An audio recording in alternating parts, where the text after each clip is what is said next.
Yeah. Yeah. Pricey too. Yeah. There's the cannons that we just need to go. It's good in the north. Good. They started using them after last year. But they didn't use them until then. Everybody ready? All right. I want to call this meeting to order, announce all the aldermen are present. Can we have Stephen with the invocation and Alderman Hinton with the pledge? Everybody, please bow their head. Mighty God, we lift our mayor and board up to you. Give them the wisdom, integrity, and heart for justice. Help them to lead with compassion and humility and always seek the common good. Protect them and guide them in making decisions that honor you. Refresh them as they lead and serve. As we pray they would be guided by the Holy Spirit. May our prayers and support them in their roles bring unity and cooperation for the betterment of Ocean Springs. In Christ's name we pray. Amen. Amen. I pledge allegiance to the flag of the United States of America and to the republic for which it stands, one nation, under God, indivisible, with liberty and justice for all. Okay, do we have a motion to accept the agenda? So moved. Second. Got a motion by Alderman Hinton, second by Alderman Pfeiffer. All in favor? Aye. Opposed? Okay. Move right on to agenda public comment. The public is invited to address the board for up to 5 minutes each for a maximum period of 30 minutes only regarding issues listed on this agenda. Please identify yourself and the agenda item. Anybody would like to speak? Okay. We've got old business. To discuss legal service request and proposal. So, I'd like to make a motion. Mayor, I want, one thing before we begin the item, I just wanted to bring up, there's a conflict of interest because the current city attorney is a bidder on this RFP and has direct personal and financial stake in the outcome. So I move that he be required to recuse himself from any participation, including advising the board on this item. okay. So you're asking for the We attorney don't to... have any legal, if that's the case. I think staff could answer any questions we have. Is that a motion? Yeah. Second. We got a motion by Alderman Pfeiffer, second by Alderman Stennis. All in favor? Aye. All right. Any opposed? Okay. David, if you don't mind, if you recuse yourself? Be quiet. Either or, that's fine. Yeah, I got a motion. Okay, and Alderman Wade would like to make a motion? I make a motion for professional services agreement with David Harris remain in full effect, and also thank all the applicants that applied.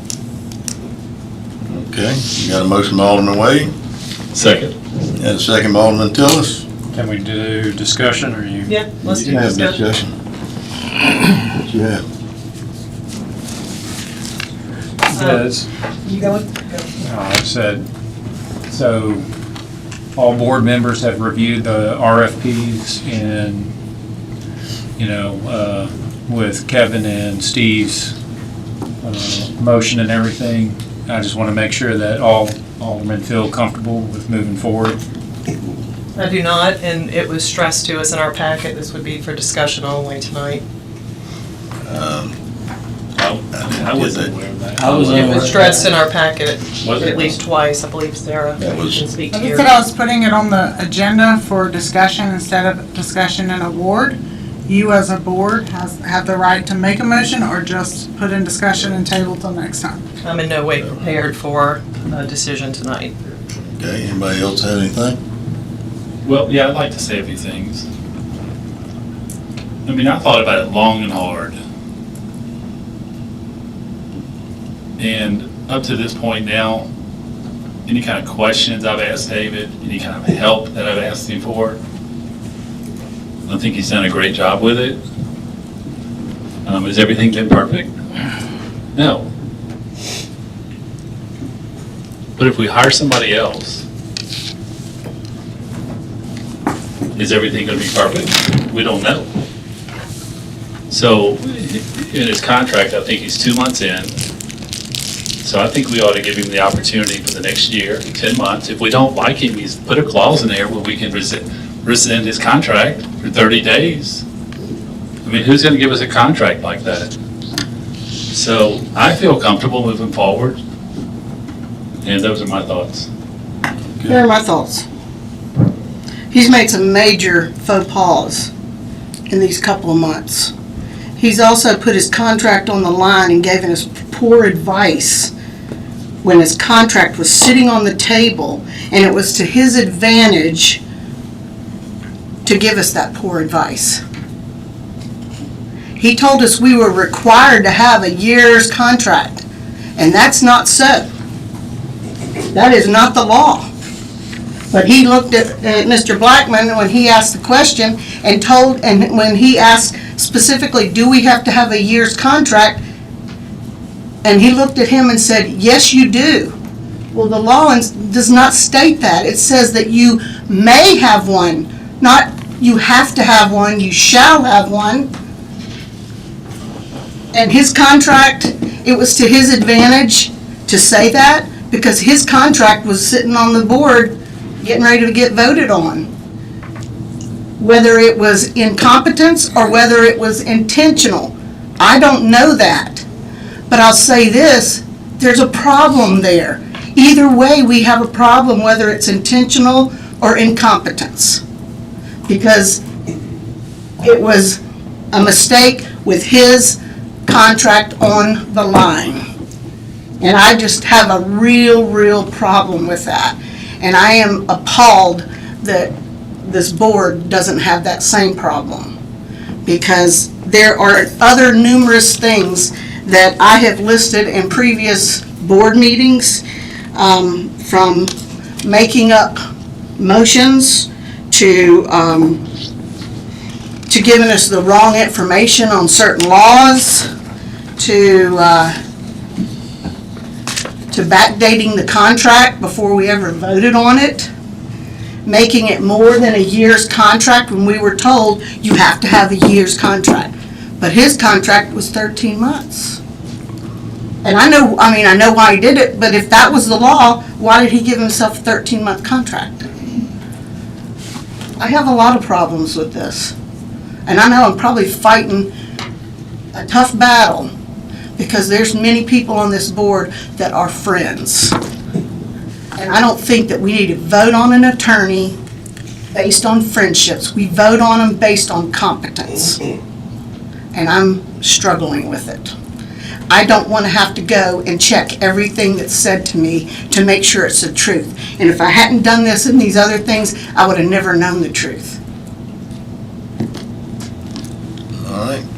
Well, Julie, Rob, y'all have anything you'd like to say? I'm not done. We've been threatened with jail, fines, removal from office, completely untrue. And I really don't see as a board how we can all be confident with the current city attorney that we have. And I think it would be the right step to move on without him.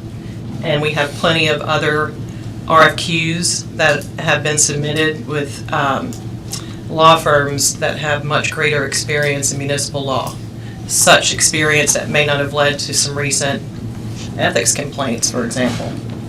And I think Ocean Springs deserves a city attorney that has a lot more experience than the one that we had as an interim that somehow has become more permanent.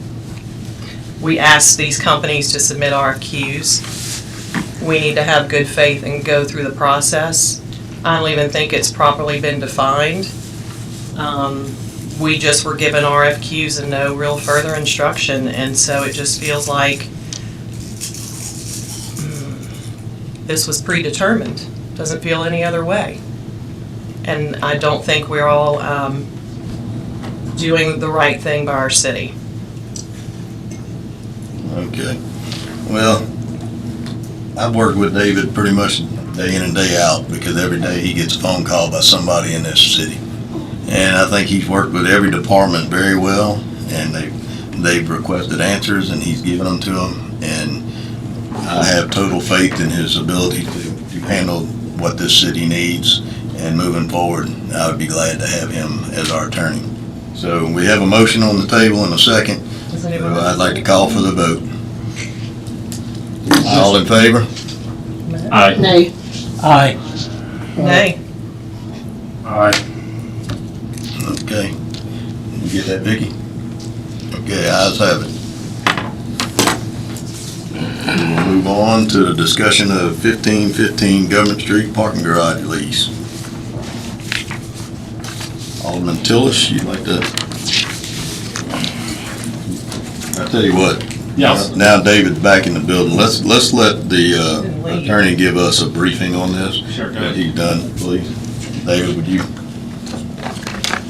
Okay, as the board knows, this was a project that this board inherited from previous administration, so in my research and addressing the board's questions when we talked about this before, just gonna give you a timeline rundown of what I was able to find in the board minutes and in some other public records, just so you can have some information. So the first time that I could find that the GCRF, which is Gulf Coast Restore Funds, was discussed, was July the 19th in 2019, in the minutes from that special call meeting, in which a resolution was passed and signed by Mayor Dobson at that time,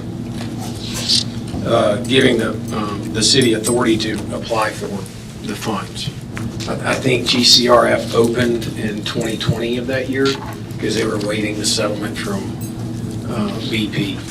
I'm sure all of you are aware that the Gulf, those funds, the GCRF funds, are the result of the settlement with BP for the oil spill. So that's where those monies come from. Then the parking garage issue then came up again on July the 20th of 2021 in a recess meeting. And there was a proposed lease memorandum at that time that set it as a 99-year lease of the parking garage. That item was removed from consideration by the board by a motion by Alderman Impey and a second by Alderman Blackman. So it wasn't, that MOU at that time was not considered. Then in August the 17th of 2021, Mayor Holloway noted in the minutes on page 4 that the city had approached the development to build a parking garage for downtown and they now have funding to build it. That was his statement that was in the minutes. And that, at that time, is when the operative MOU was authorized to be signed by the board, which again was the main change in that memorandum of understanding from the one that was the month before, was that it was to be a long-term lease transferring the parking garage. Then you kind of fast forward a little bit to January of 2022. That was when the first grant agreement was executed with MDA, which is GCRF Grant 20-09. That grant agreement changed at least once because the grant wasn't funded until July the 1st of 2023, which was a matching grant of $2 million at that time to O-Host Development for the parking garage. O-Host Development matched the $2 million with another $2,300,000. Then in also July the 1st, we have the the amended and restated grant agreement for GCRF Grant 21-09. That was a $6 million grant with, I think, matching funds of almost $14 million Both of those grant agreements incorporated the August 17, 2021 MOUs, annexes, Annex B on those grant agreements. So that was what I was able to find in the public documents. I know that, and we can discuss this more, but there is what's called a grant Gulf Coast Restoration Funding request from 2020 and 2021. In reading those, and reading that request, it's available on the website for GCRF. You know, it talks about a 4-level parking garage. It's my understanding from some research that I did that this is my words, not anybody else's, but that's used as a sales pitch. It's an aspirational document that's provided to GCRF at the beginning of the process, and that the operative legal agreement are the grant funding agreements. So that's kind of the timeline that I was able to identify regarding kind of how you got here and what you're looking at. And the grant agreements were not given to the city, correct? They were to The grant agreements were between OHO's development, and the city did sign off on the grant agreement for the purpose of being a public-private partnership with the memorandum, with the MOU from August the 17th, annexed and attached. There are some other issues that would probably be better discussed in an executive session because of some things that's happened this week, but we can talk about that later. Okay. I don't want to discuss this in executive. I think it all needs to be out in open meeting. There's no litigation of any kind pending. Anything that needs to be in the executive session has to go in executive session. It needs to be a closed session, and I can tell you about it, and then y'all can make a decision about what y'all want to do. I'm just telling you that it's available under the circumstances as I know them, which we can discuss in a closed session about the need for an executive session. But I can't discuss those issues here. Is all I'm saying. Okay. Unless directed to do so. Okay. Y'all have any discussion? Yeah, I do. So, David, I know you answered a lot of the questions, probably maybe that I'm going to comment on, but of course, at that point there, I didn't know, and yet we're still researching and reviewing. So, we as a board need to figure out who owns the parking garage. I mean, it appears that they own it, but at the same time, the application, from my best I can tell, was made that we would receive the parking garage. How that changed, I don't know, but I hope that we can continue digging and looking at different documents and trying to figure out exactly, how we were promised ownership and now we're not. The Mississippi Development application states we were on it, but later MOU was approved as a lease. And I'd just like to know how we abandoned ownership and want to understand why this was done. And then also, in the event the city does not own 1515 Government Street, we must review and/or approve financial, legal, and operational terms of the proposed lease favoring the city, not the developer. And so I just want to make sure that we go through the right process here. A couple of other things.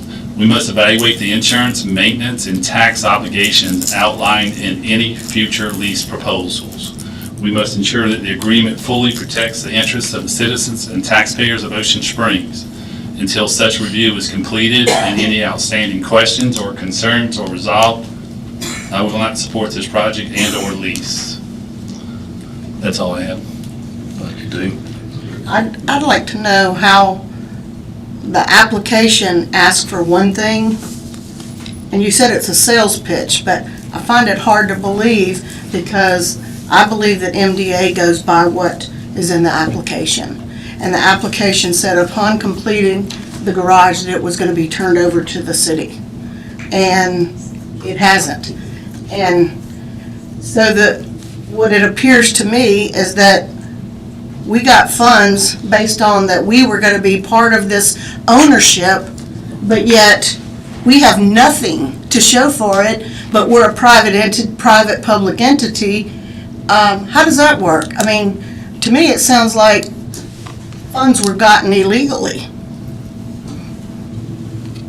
I I think I can answer, this is all based on my research, and I want all of it, everyone needs to know, I'm not advocating for this project, I'm just telling you what I have discovered. The way the GCRF grant works, I think, Alderman Stennis, I think maybe that question is something that's better posted to the MDA, because they're the ones in control of it. It's my understanding the way this GCRF grant works is it's a reimbursement grant. So, and it's a matching funds grant that the developer is required to match 20%. These developers matched over 100%, and then multiples of 100, probably about 225% of the grants. But isn't that garage held as collateral right now? And it's my understanding from MDA that MDA understands and knows that is the deal. That's a question for them. But the way the GCRF grant works is that the developer's required to go borrow money. They build the project. They submit their reports to MDA. MDA goes through their reports for each and every dollar that they spend and then reimburses them back money after they determine that they have spent the money appropriately. That's what I have been told by the MDA. That's the information that I've been able to discover. So it's really, from my understanding, the operation of the grant, the reimbursement of the grant to the developers is part of their process. And it's not something that the city was ever involved in at any level about the transfer of the money or the reimbursement of the money. That's between the developer and MDA, as I've been told.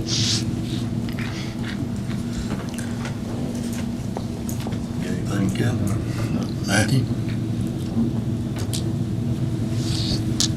I'd like to speak on this. This concept originally came before the Planning Commission back several years ago with that the city asked the developers with 1515, the old Swingster property, to put in a parking garage. And it was talked about that it would be belonging to the city through the completion of that. Now, the grant application that was being submitted, the original MOU that was submitted, had it where the city would have a 99-year lease on it. So somewhere between the original concept and the MOU, it changed at that point in time, but there's never been a hard agreement that's saying that the city would own outright the parking garage. It would always be a 99-year lease. There is multiple conflicts that we are going through right now, and that is something as a board whole that we are going to discuss. And that is as much information that I have on it. So, thank you. Ms. Pfeiffer? Yeah, I just, my same research I'm sure everyone's doing, and it seems that the city and OHOS told MDA as recently as August 24, when construction was nearly complete, that the garage ownership would be transferred to the city. So that is, I guess, the same question is I'd like to get a clear answer. Some of us feel we should have ownership. Do we have copies of aren't that? sure. Or- I'm sorry? That'd be a nice. Of the applications? Oh, no, what you just said for 2024? That was part of the thing that Christina, I think, sent around. It was in that document. I remember seeing that. Yeah. Rob, do you have anything? Good. Julie? I would definitely not support leasing the parking garage. To be frank, if we were making the decision today, I would rather not be involved at all. I think it could wind up being a liability at the very least. I think the only thing that could be palatable would be ownership of the garage, and definitely not to lease it. So, that's my opinion. All right, we'll go, when we go into closed session, discuss further, and we'll move forward from that. Move on to the consent agenda. Does anyone have anything to pull from the consent agenda? I've got J and AA. J and AA. Live, Jay? Hold on, let me catch you up. J is November 4 minutes. AA is the ZAB 512 King Avenue. Their planning department fees? Oh, where's that one? You want to pull it? You got one you want to pull, Steve? That is K. Yeah. You want to pull, Planning department fees? you want to pull K is what you want to Please, say. let pull, okay. Adopt a resolution to consolidate CDs and fines. Okay. And anybody else have anything to pull from the consent agenda? Do we have a motion to approve the consent agenda? So moved. With the exception of J, K, and A. AA. All right, we got a motion from Alderman Hinton, second from Alderman Wade. All in favor? Aye. Any opposed? Okay, ayes have it. So we'll move on to J. November 4th minutes. We had a transcript last month. I thought we would stick with that, but I didn't see it for these minutes. But what I did notice was something I don't want to see anymore. Public comment, it just listed 5 or 6 residents' names with no other information, and I think we either have minutes with a transcript or we transcribe our minutes more thoroughly, and we don't leave out what was said in public comments. So that needs to either be revised or a transcript provided, or both. Okay. Do we have that? Can we revise that with the transcript? Minutes are not supposed to be a transcript But we did them last month. because it was a very, I mean, we can't just pick and choose. What are we doing here? well, As a if they board. weren't actually part of the minute, they were added to the minutes by, Who decides? I thought we do. We can make Do it we a want- little more descriptive. Just tell us what the people are talking about. Give a little bit of a, I mean, if we're gonna do transcripts, let's do them for all the minutes. We don't just do them selectively. right? If we're gonna provide complete minutes, we provide them at every meeting. We don't just leave out residents' public comment. So I'd like us to decide. All right, is that in form of a motion to Sure. approve the minutes? Item J? Yes, With a, let's approve the minutes of item J with more complete public comment revised and the transcript attached. Got a motion? Second. wait, so you want a transcript of the, because at the last one, the transcript was not for the entire meeting, it was for Alderman's Forum, when there was a lot of back and forth, people talking over each other, and we didn't want to summarize it because we wanted everyone's point to be taken. Just like these minutes, and I want the residents' points to be taken. So it has to be one way the whole time. We're not gonna flip-flop. I don't see how you can be consistent that way. How about we summarize the residents' comments, then have the board take a look and see if that's acceptable. If not, then discuss it again, and we will still have the tapes and we can transcribe it then. And That'd see be if we good. wanna just summarize them. I just think it's important that when they get up and speak, that the minutes show what they have said, or else they may as well not have spoken. Because, The way that I feel on the minutes for the residents speaking on a topic or just something in general, they need to be captured in some form. I think that the clerk's office can figure a good way to capture that. That will be attached with the minutes so that it will be able to be referenced. I think Ms. Pfeiffer would probably agree with that as being able to have very good, clear talking points. No, in that case, it's being recorded. Yeah, are you asking for a You're saying- recording, or? Then are we doing transcripts for all the meeting minutes or not? Because they were there last month. That's where I'm going with this. Either we do a better complete job with our minutes, or the transcripts need to be attached. Well, you got a motion and a second from Alderman Stennis.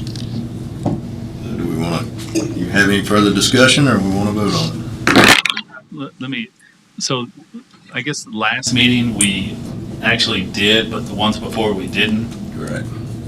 So why don't we just go back, if we just did it that one time, let's just scratch that and go back to the old system. As long as we- And be consistent, that's As what. long as that's we what- have a say in how Yeah. these are coming out, because I had no say in the transcript or no say in who's leaving out public comment minutes. So there needs to be consistency, is what I'm And I agree with asking you. and Just wanted it stressing. to be easier for everybody if we just go back to the way they were It doing just it. needs to be right, Transcript. doesn't need to be Yeah. easy.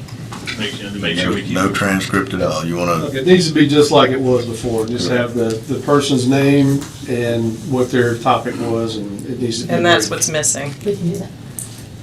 all right? You wanna Is that the revise, motion? you wanna change your motion to that effect?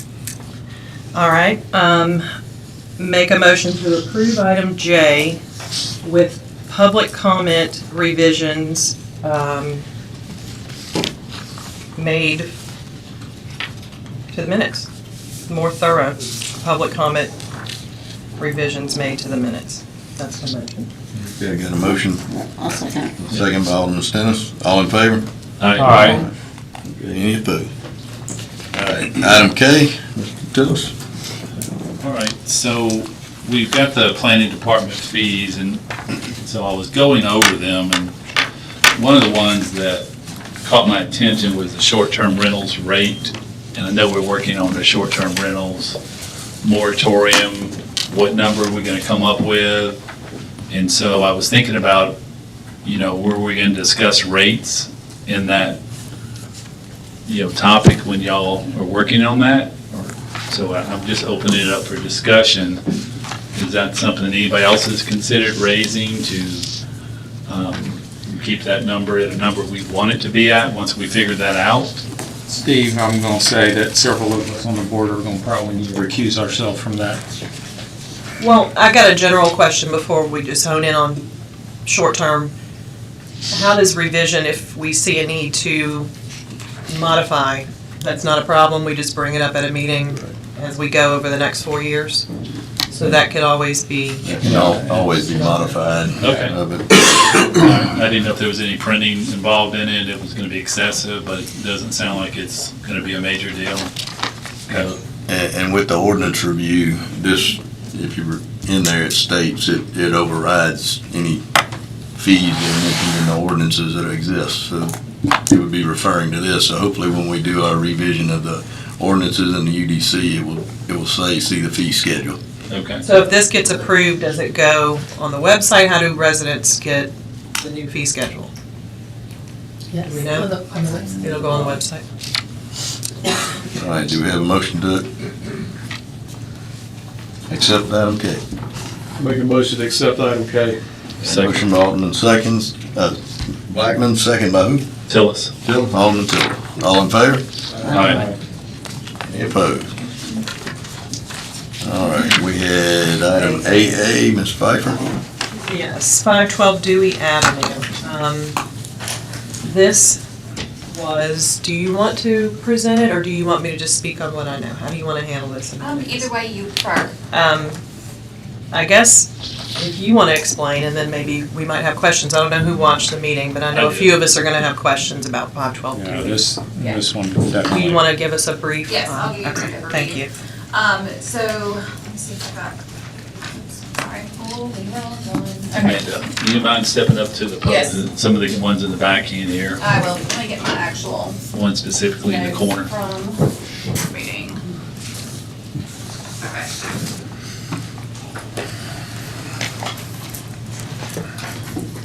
Would that have to be Mike you were talking about? Like,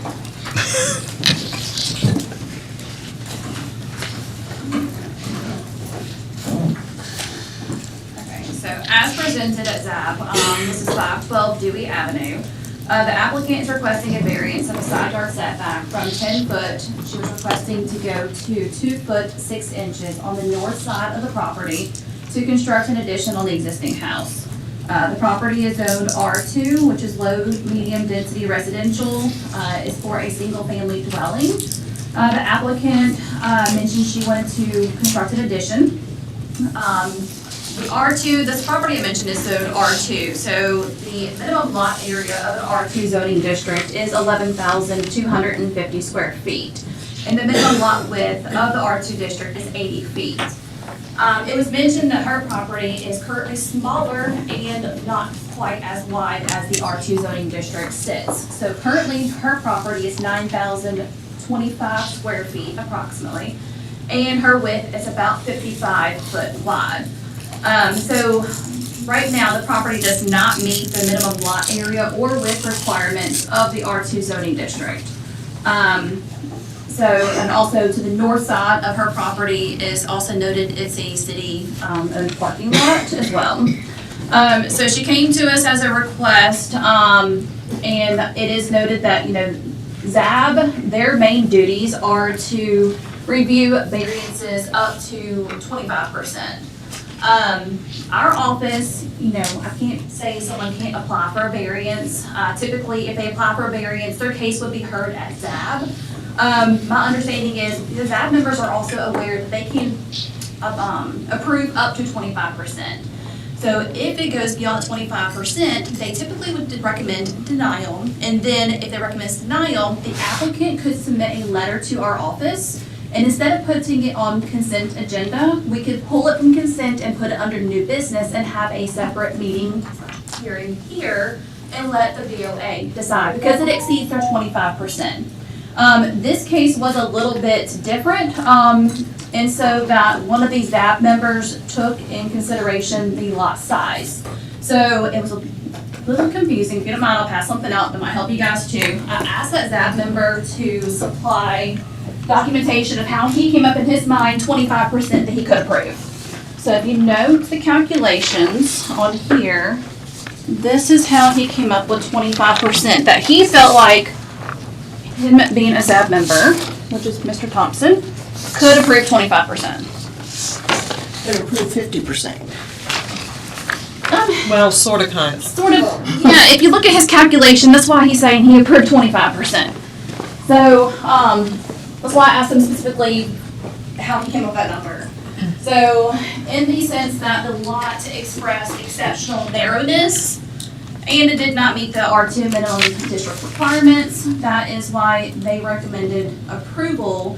However, they did not approve 2 foot by 2 foot 6 inches. They approved 5 foot instead. So in their mind, it was 25% approval. Being that they recommended approval, it was placed on consent agenda, and then no letter was needed from the applicant if she was so agreed by the decision. So now I have a few questions. Yes. Or statements, I guess, about this. I wanted to clarify with you. When I watched the video of the meeting, this same property owner had a previous variance that was granted. So we've already had one for an addition. Now this will be a second addition. That takes away your green space. It abuts a parking lot, which is a flat surface. All that runoff goes straight into your stormwater management. And on top of that, there's already a drainage easement on this property, so we have a known problem with moving water in this area. And then lastly, that's a 50% variance. We can't exceed that 25%. Those are my notes. Anybody's welcome to question. I agree that this is a stretch using this formula, this calculation. It's, Using a proportional lot width factor. I get what he was trying to. I do too. It's a standard non-conforming lot. Right. So the 25% or 20% is all that's allowed, period.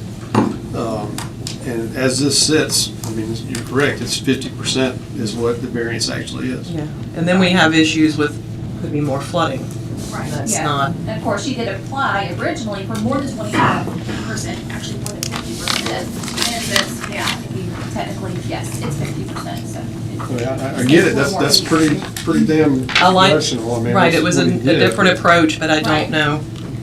Right, it seems like the Possible. problem, if we give this 50%, There's gonna be a lot more. Open up the You know. floodgates. and Yeah. so it just seems Everybody like can come in. it caught my attention when I seen it too, so. Okay, so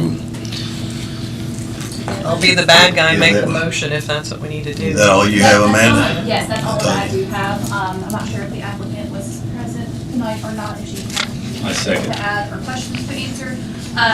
But yes, it's ultimately you guys' decision.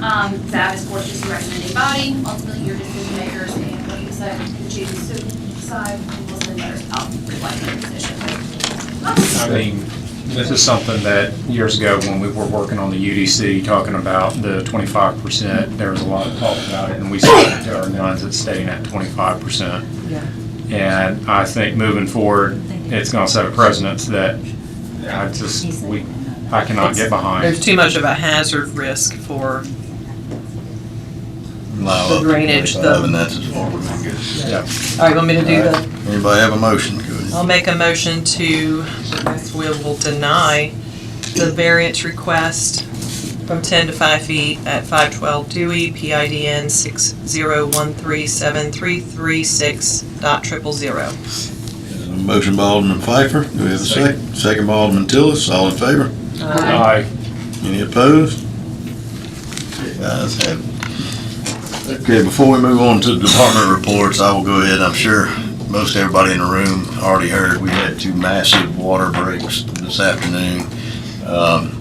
One, I think, pretty much all day. The one out in Parktown East, I believe, is finalized, and they will be putting a boil water notice out. And I just got word that they just got the clamp secure and tightened on Bowen, and that they're fixing to put all the fire hydrants back, and they'll start pressuring things up. So that's good news, because I was fixing to tell everybody we had 2 portalets to use, but now I think the water's back on, so we're good to go. That's great news. So, all right, we can move on to department reports. Docket of claims, does anyone have anything to pull from the docket of claim? If not, is there a motion to approve the docket of I'll make a claim? motion to approve the docket of claims. All expenditures are appropriate and authorized by law. Spread the summary upon the minutes. I'll second. Motion by Alderman Blackman, second by Alderman Pfeiffer. All in favor? Aye. Any opposed? All right, do we have a motion to authorize the adjustment of water and sewer accounts due to the finding that the customers did not receive the benefits of the utility and the excess usage were due to unforeseen circumstances? So moved. Got a motion by Alderman Stennis, Second. second by Alderman Wade. All in favor? Aye. Okay, any opposed? All right, city clerk, purchase of field lighting at Alice Street ball field from Mississippi Power. I'd like to say something before you start, Christine. Okay, go ahead. Very well explained, was sent out, and this has been a long time purchase that needed to be done. Way back, somebody put us in a bad lease, and we've paid way too much money for it, and now we need to just pay for it and be done with it. Very much so. You want to follow up with that, Christine? Sure, okay. So, sorry, my voice, I'll work through it as much as I can. I feel great, I just sound terrible, so. So this lease expired in July, right when I got here. There was already a proposal from Mississippi Power on my desk. Took a little bit of time for me to meet with Mississippi Power, kind of understand what it was. So if anyone's looking at the actual proposal itself, it has an expiration 60 days after July. I did talk with them and they're honoring that price, which is good, because most of the times in my experiences, when a proposal expires, the next proposal goes up. So that's good.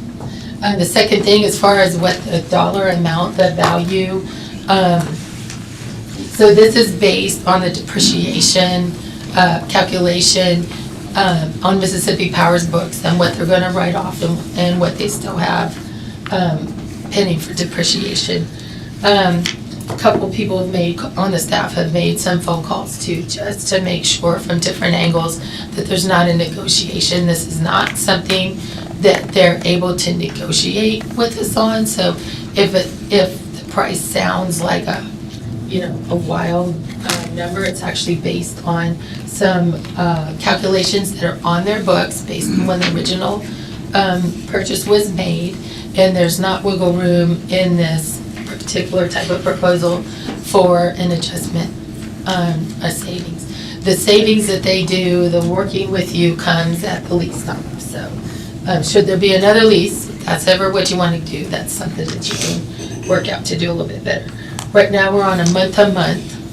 And so we're still paying that. So the time has come to make a decision. I still think save a little bit of money considering the fact that in the lease you're paying a lot of money, but they're covering a cost of an expense. But for maintenance, when we take it on between Public Works, which Alan has already said that they can cover the maintenance to a point. If we have to outsource it, it's a way better cost for us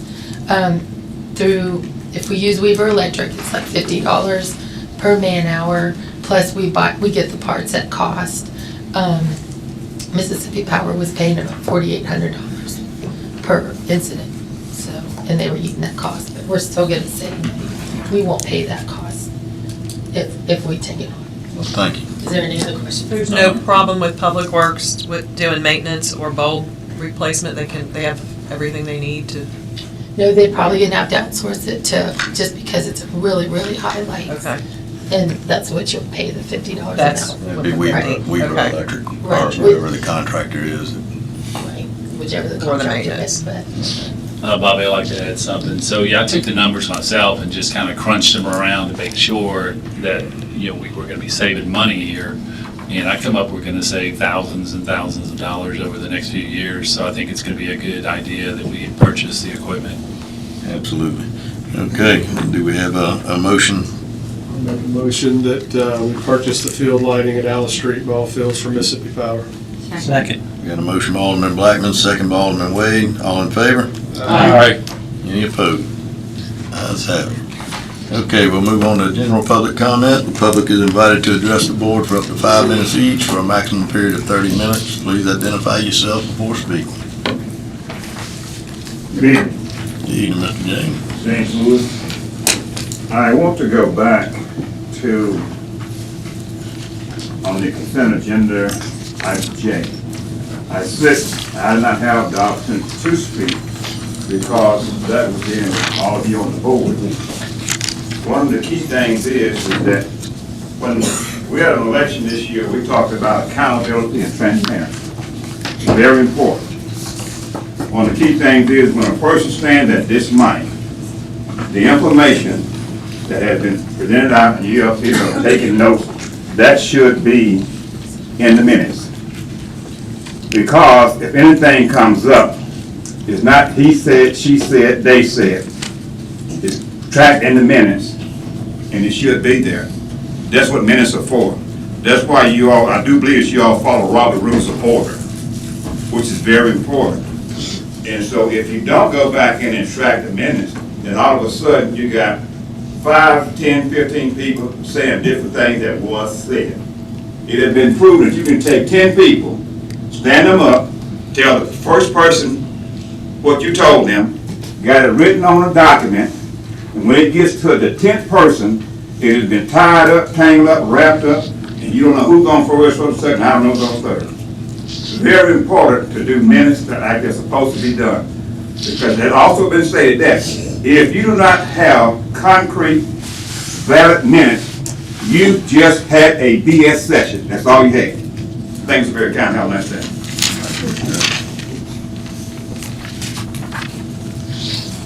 Good evening. My name is Brian Rose. I'm from Ward 1, and I want to congratulate you first of all for being consistent. Tonight's recusal was about as real as the last city attorney's recusal during the Secure X program. So at least you're consistent with the word recusal. And one of the things that after he returned from his recusal, the city attorney said that the application is a sales pitch, the application for a grant. And it's just basically fluff, you just a sales pitch to try to get it. It's actually not. The agreement that Alderman Pfeiffer talked about from August of 2024, it was the second amended agreement. And if you check section 6 of that agreement, it's specifically, first, that agreement, this is the grant agreement between the city, its partner, and MDA for the grant. And there's been several versions of it. There's been an amended version, and then a second amended version was the last one, signed August of 2024. In that agreement, it defines the entities as City of Ocean Springs, and OHOS. And in section 6, it says, the entity certifies that all of the material information contained in the application is true and correct as of the date of the application and the date of this agreement. The city signed that agreement with that clause multiple times. It's not just a sales pitch. It's not just fluff. It's an actual binding agreement. And in that application, which was incorporated into the agreement several times, says the city is going to own that parking garage. After construction is done, ownership is going to be transferred to the city. So you can call it a sales pitch all you want, but it's not. It's a binding contract that you signed several times that the city signed. So just wanted to point that out to you. It's section 6 of the grant agreement between the city and MDA. And I'm sure that that's probably what they're coming down here to discuss. And as far as discussing this in private session, I think that's been misused so many times by this board. You use the term potential litigation quite often. And when I first asked about that, I was told, well, any contract is potential litigation. Well, that's true. But your shirt is also potential litigation. If somebody doesn't like the color of it, they can sue you for it.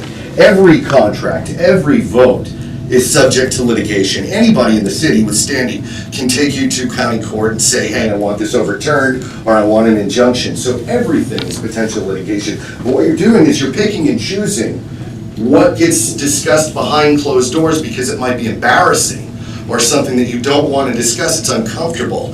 And I don't think that's right. There needs to be actual litigation or the threat of litigation behind the reason for going behind that closed door and keeping the public and the press out of it.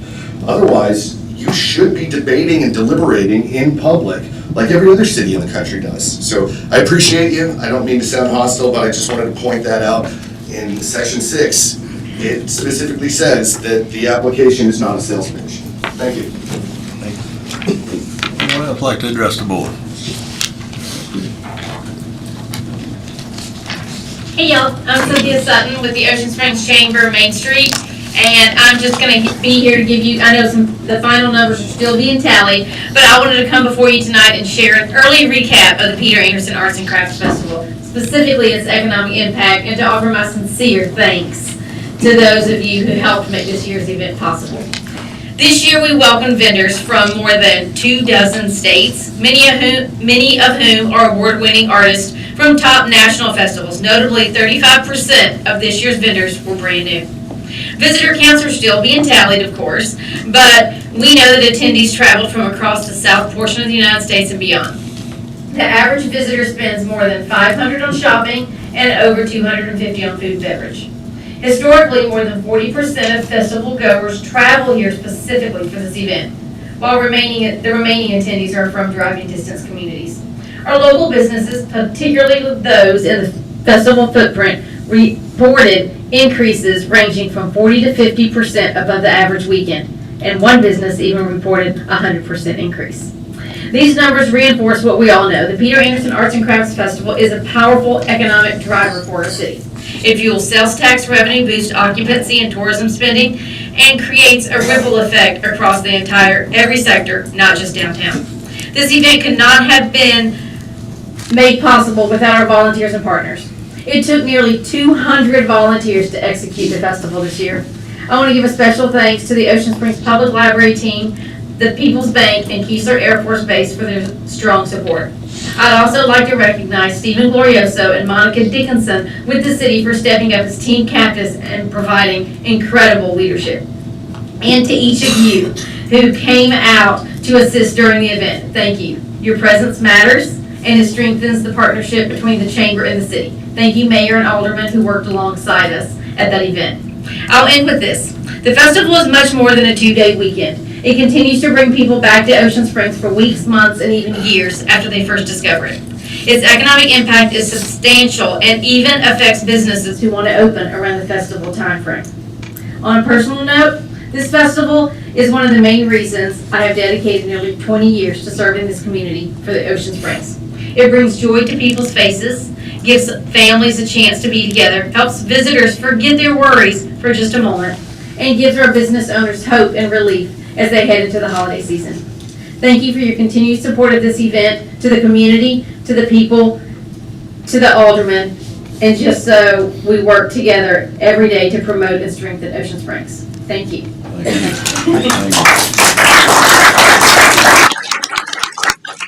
Anyone else like to address the board?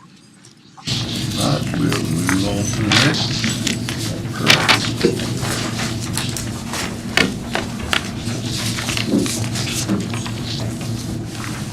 All right, we got Mayor and Alderman's forum. Alderman Tillett, you'd like to?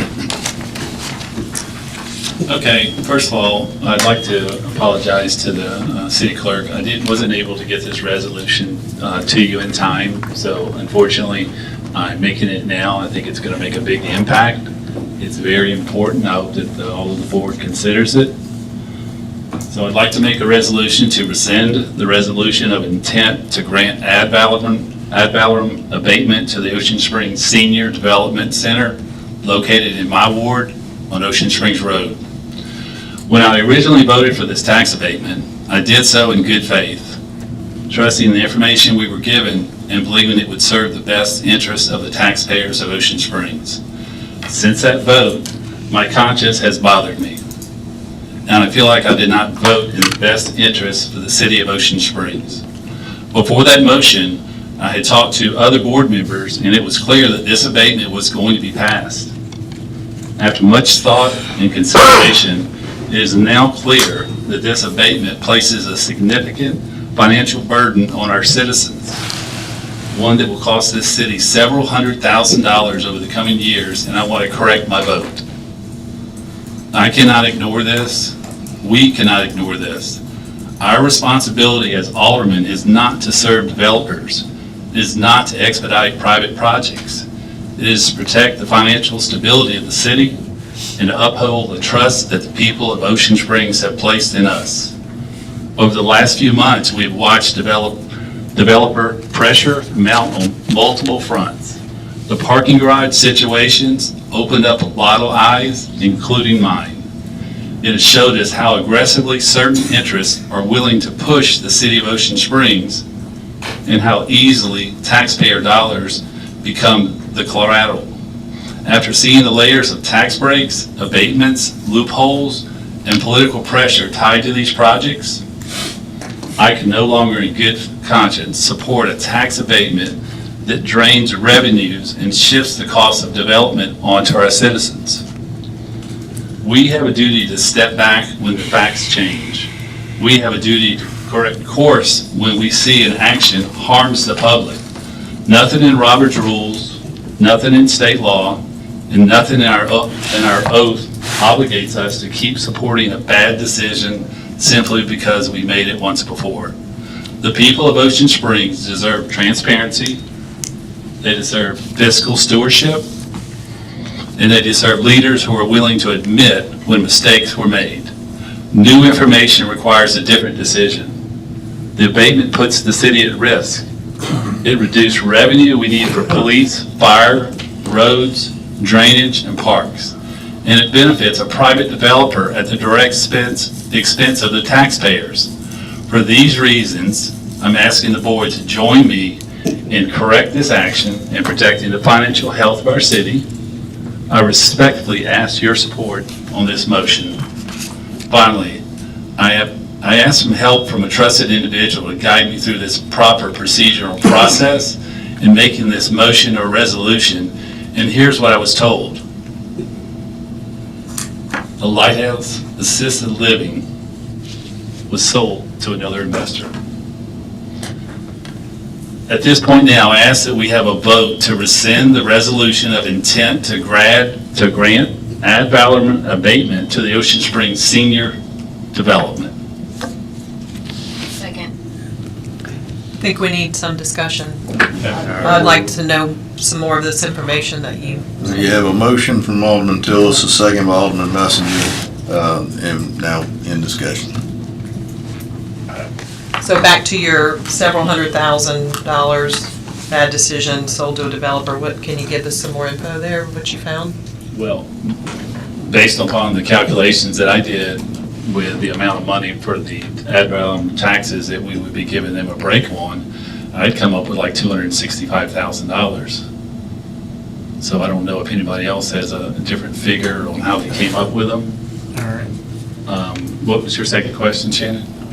You said this was, how do you know about sold to a developer? Is that before we close on the abatement?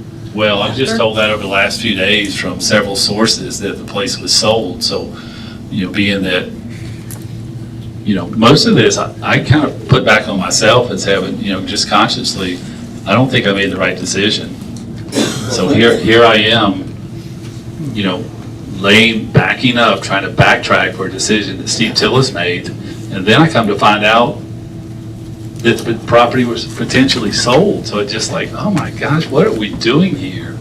So I come to the board and say, hey, I made a bad decision and I want to change that decision if it's possible. All right. Thank you. I'm going to speak on this because this is something that, we're going to get ourselves in very hot water over. Rescinding a agreement that we gave Lighthouse Assisted Living, there has been talks about selling some of the partnership off with Lighthouse Assisted Living. This is something they came to the board and asked us to honor the county's tax abatement on the property. And my feelings on this is if you want to rescind this, they need to bring information before us before I even move forward with any idea of rescinding something that was a motion that was already made. Yeah, I wish I had known that this was a possibility, that they were talking about selling the property. It could have made a big impact on everybody. That is just hearsay. It's what they have done, from what I understand, is some of the existing partners are still with it and other partners are out of it now.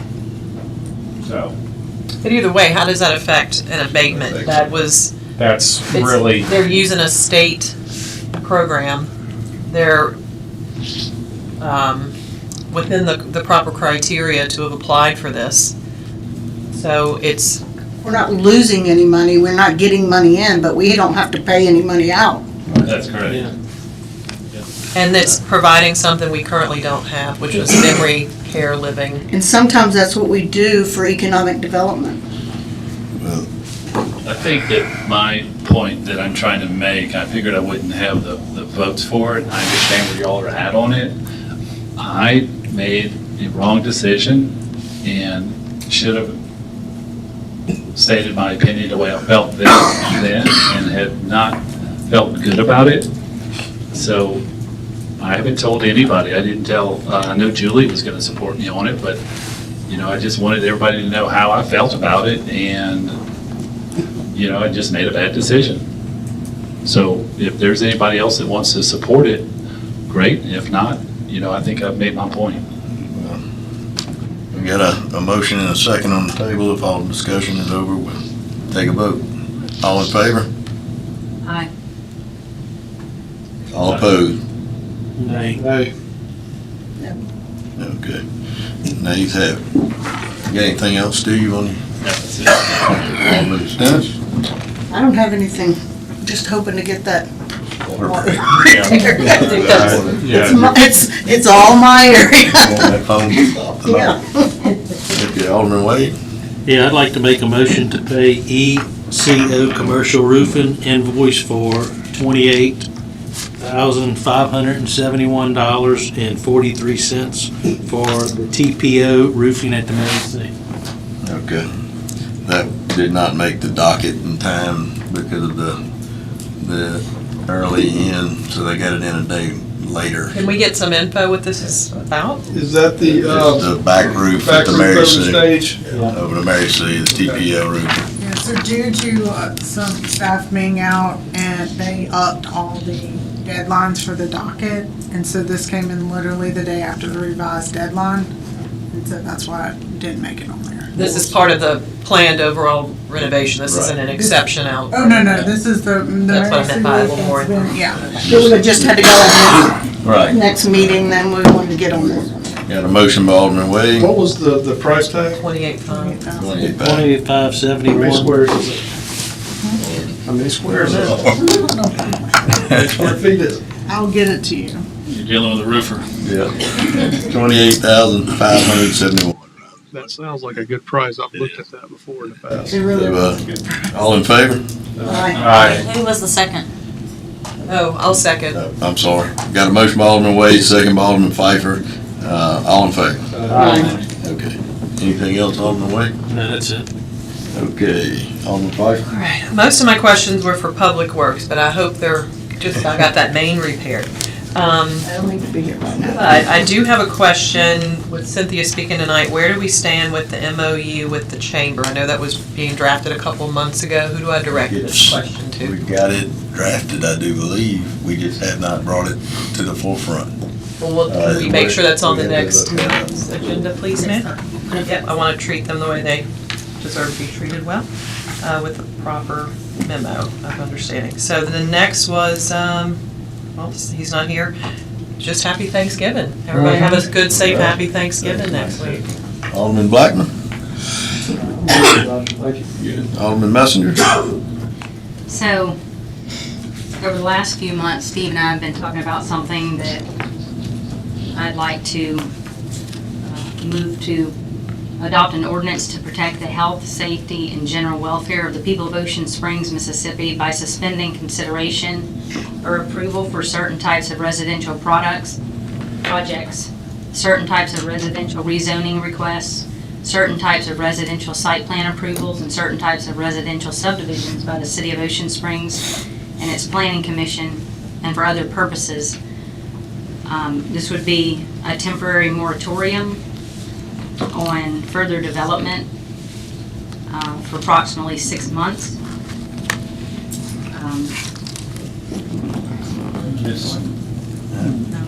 A second. Ms. Julie, the way that you're saying that, that is for everything across the board. Yeah, that would shut down the city. That's my intent.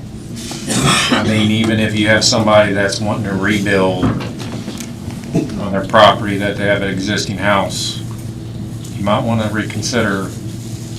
Yeah, I don't think I can support that, Julie. I thought we were just trying to do it for any type of future development over, say, 3 to 5 homes. So subdivisions or. Yes, it's outlined further, Pardon? specifically, it's outlined further, more specifically, 3 or more homes. Yeah. So maybe to draft a moratorium on. So you would want it as a minor subdivision or more, Julie? Motion. I'm sorry, ma'am.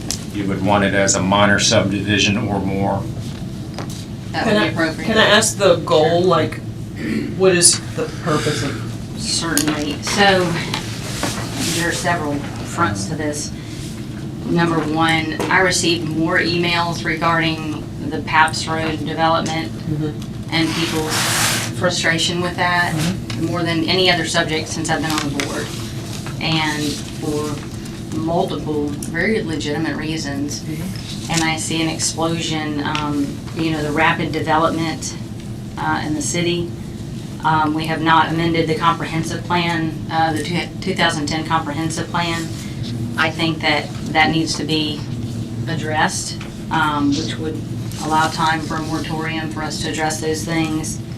I'd like to hear from Public Works, FD, PD. I would like to see the city hire an outside engineer to look at some of the drainage issues. When canvassing, probably one of the biggest complaints amongst various neighborhoods were drainage issues. And I'm told, well, an engineer, drafts these plans up, and then why is every complaint in every neighborhood drainage? So obviously there's a problem, and I don't want to adopt more problems in the city once the final sign-off is done. I'm trying to prevent further problems and pay better attention. So it's like an impact on infrastructure is the bigger concern. To One try of to many. stop where it is now until we can identify, Can we, is that what the goal? Okay. Julie, how about making a motion to just have something drafted to review for the board? Just, doing this without everybody being able to know exactly what you're talking, this is pretty big. Well, hang on, if I can, just one thing. When we draft something, how does it have our voices in it? Like, then we come back with this draft and we can then see what it's lacking? It can be reviewed and then go from there, where everybody can put their eyes on it. I mean, it's just from this statement, it's a lot to take in. Yeah, absolutely. And I'll say this, I mean, I understand what you're doing, and I respect that, because I've received probably 100 text calls and emails or more on that development. And what you're proposing is not going to stop that development. Correct. No. It's a pause, not stop. Right. But that's not even going to cause that one. That one's in work, it's in process, so it's already in the system. I've asked, and I believe we're continuing, Alan's not here to answer, maybe Monica can, with that particular development that's been discussed, infrastructure concerns are a huge issue there. I've stated it, others have as well. Our sewer's almost at capacity there. Yes. I don't know the percentage, but it's very Same. close to, I'd say 90 or plus percent. Drainage is an issue there. We know that drainage is an issue everywhere. But I don't know about just shutting down everything is my only concern. Well, part of the resolution, I don't know if it's part of the resolution, but since we're talking about this overall PAPS thing at the moment, I would like to ask our city attorney, what would the process of rezoning look like? Not to say we're gonna do it, I don't know the pros and cons of what we'd be facing, but if this thing was rezoned in the late 80s, No. we're not in the late 80s anymore of Ocean Springs. No, I hear that, and I'm asking for the information, that's it. Okay. That's it. So what that would look like to go through that process, because when it was rezoned in the late 80s and what it is today, two different looks. We didn't have Magnolia Bayou, we didn't have Promenade, we didn't have all these things and the strain on the infrastructure that we do today. And I agree 100%. If we could rezone it tonight, I would, but I don't think that's. I think I'd just like to have my background Have information. a draft brought before the board. Something that, let me ask this question. So if we don't do the moratorium tonight and it takes us another 3 weeks, are there developers that can know that it's gonna happen and then try to slide in something and then be already in the process? Or They would have to have public hearing, they would have to have. all they have to do is apply for it? But we already have a But they- moratorium. The thing about it is they can apply for it, it can come before the planning until it's stamped off with the board. So you're telling me that even if you applied for it, you wouldn't be in that if we put a moratorium, that wouldn't, you see where I'm going with this?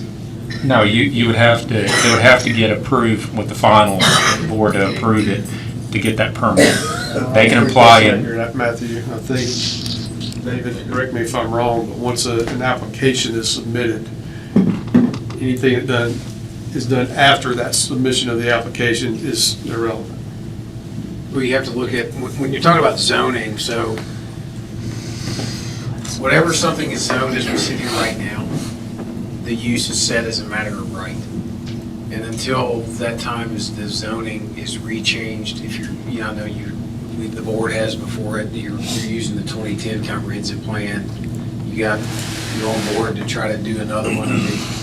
Alderman Hinton made a motion to adopt that plan in the annexed area so that we could start the process of the rezoning of that area or the application of zoning.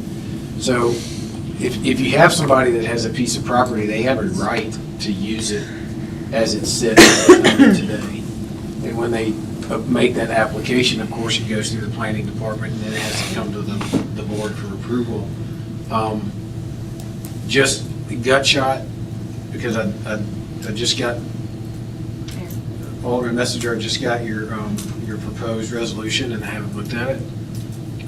There could be substantial legal pitfalls that you need to consider with regard to how people's property is zoned, because you're going to be changing what they have as a matter of right, their property right. That right is a constitutional property right for their use. So you have to just be real careful and have public comment and all those things to affect their ability to use their property. So I can't really answer a lot of the questions other than you've got to look at it carefully. I think some of the things that have been put in place, the UDC review that's supposed to be going on and trying to get you right around zoning is very important, but it has to be done in a methodical fashion as far as I'm concerned from the legal side.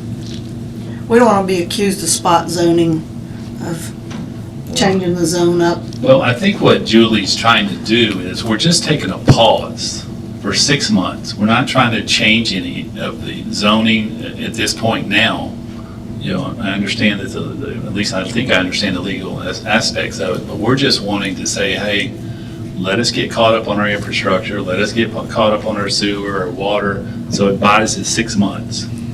So, you know, I think in 6 months, you know, we may lift it and then people are just moving right along. So Julie, don't mean to be speaking for you, No, but that is is that exactly correct. kind of what you're saying? We're just doing a Well, and pause. I've asked repeatedly for these studies to be done on Yeah. drainage, sewer, and water. Yeah, that's where I wanted to chime in on And that. Bobby, where are we at? I don't think I even asked We you. got one already for the drainage in Julie's area getting cranked up now, so we will be getting that one. We asked for it But I think citywide. we've already had them done in Ward 4, Ward 3. Who has? All of that was before this administration. How can I go about finding those? They have been working in Ward 3. We can track those down. I don't have them, but they have been done. I know Public Works should have them in their file. What about Ward 5? What about, you know, I don't know if one's been done for 5 or not. from Motion Springs No. Road east? I don't think there's one been requested for Ward 5. It's been requested several times. So I don't have it. So Julie, why don't you make the motion to say a moratorium of, say, more than 3 homes being built, or subdivisions, and just a pause for 6 months to improve the infrastructure. 6 months is not time to improve. I think it's probably to assess and evaluate these maps and maybe look at where. It buys us 6 months, Rob. I mean, it's, you know, versus what, like you're asking, where are these things at? Well, we got 6 more months to help move that process along. We want to do this citywide, every ward. Pause any construction, any development in 6 He's wards. correct, 3 or more homes. To reevaluate, I think. It would be considered a minor subdivision or more. I would not make a quick vote on that tonight. I would have a draft, I would let everybody research it and come back with that vote. I would be very careful as to just go across citywide and make a vote to freeze everything. Come up with a draft and have it in December at our What first happens December. if somebody applies in between this time and that time? So they're gonna be grandfathered in? The wheels. They're by right. Well, but I'm saying if we put the moratorium on, they won't be able to move forward. They will if they go out. In good conscience, I can't vote on something until it is in writing that specifically states exactly what we're voting on. No, Julie, it's your motion, so I'll let I you take mean, it from here. I understand where Ms. Messenger's coming from on this. We need to get some real good clarity on it. And I think between now and our first meeting in December, I think something can be presented. That's my feelings on it. I've expressed concern about drainage issues and the rate of rapid development throughout the city, and we need to get the comprehensive plan amended to the 2010 plan, and I feel like I have not seen progress in that, and so. The UDC committee is starting tomorrow. Yes. That will begin a little bit of that work. Yes, and that will be immensely interested to see what they come up with. We did adopt the zoning in the 2010 plan from the annexed area last meeting when Alderman Henn made that motion. All right, so Julie, you made the motion, I seconded it. You need to rescind it, or we need to vote on it. No, I stand by my motion to. All right, we got a motion by Alderman Messenger, second by Alderman Tiller. Can you read the motion again, please, for my clarity? So I move to apply a 6-month moratorium on any development of 3 homes or greater citywide, to allow for further investigation into infrastructure, the school system, municipal services, drainage issues, and any environmental impact due to the health and safety and well-being of the general community. You second that? Second. Alderman Tillis? All in favor? And this is like to go in effect tonight, is what you're asking? Yeah, I'm sorry. Could this go to the annexed area? No, that There's a would be, problem that would around be, town. when you do a moratorium, you do it across the board. You don't do it in a select area. So we got a motion, we got a second, I call for the vote. Aye. All in favor? Nay. Nay. Nay. Aye. Nays have it. Okay, Alderman Hinton. All right, that was exciting. All right, couple of things. One thing I do want to mention, a couple aldermen have mentioned it. We are doing a work session on the 20th with the Tree Canopy Committee. It'll be here at City Hall. Like to get that moving forward. And the UDC committee is going to be for tomorrow at 5 o'clock here at City Hall also. Another thing I'd like to bring up real quick is it was brought to my attention that City Clerk and Bobby that we need to make a motion for emergency funds for public works for the water line break. So Alan's going to be hitting you up with that in the morning. So got that on the radar.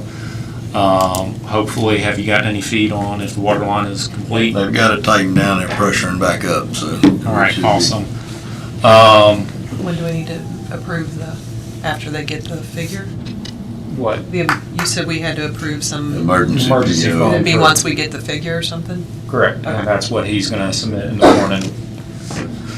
Also, I'd like to thank all the departments for y'all very hard work that y'all do, and, let's wish everybody a happy Thanksgiving and a safe holiday, so, thank y'all. Thanks.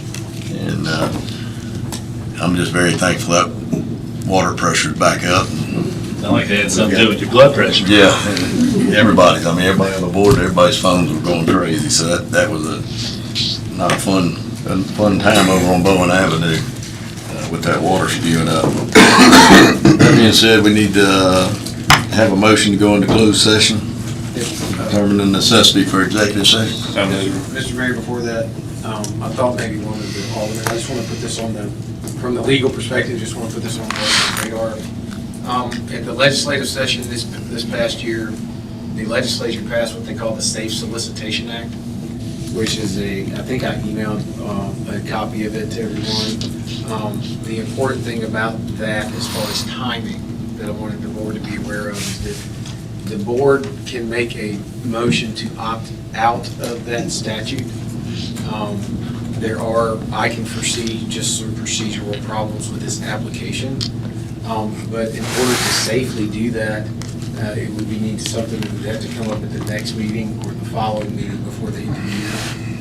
Otherwise, I believe that the statute goes into effect on February the 1st. And if you don't make a decision to do that or something else, then you'll be stuck with the State statute. The state statute and the obligations that it provides.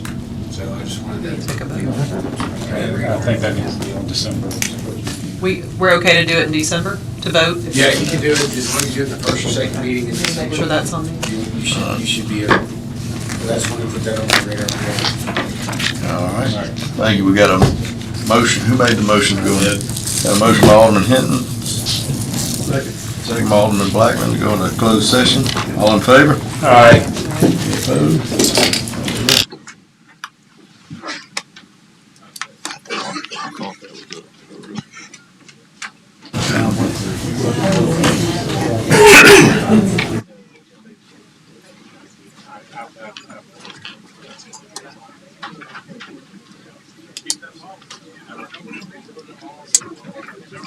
Tom, you hadn't heard whether there's a boil water notice? They should have said they're gonna do it. They might have sent you the same thing. It says, pressure is coming back up like it should turn in the other wells back on. We're gonna do the boil water notice from Bechtel West to Lover's Lane, north and south of Highway 90. What? Oh.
right, you're gonna have to bear with me, but I'm gonna try it.